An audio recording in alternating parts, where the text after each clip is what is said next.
Uy, may item! Alam niyo ba guys kung magkano to sa shop?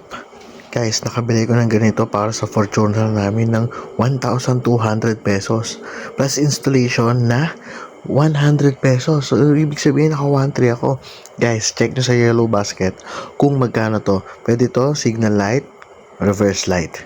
May white, may red, may amber. Check nyo dyan sa yellow basket guys.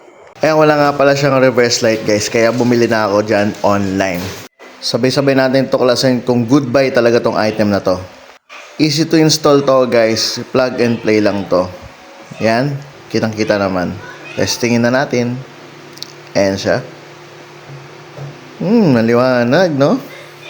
Tingnan natin kung ano yung buga ng ilaw. Pakita ko sa inyo guys. Diba? Parang nakaka-excite laging umatras kapag kaganyang kalakas ang ilaw mo, diba? Sa halagang 200 plus pesos lang yan guys. Click the link below.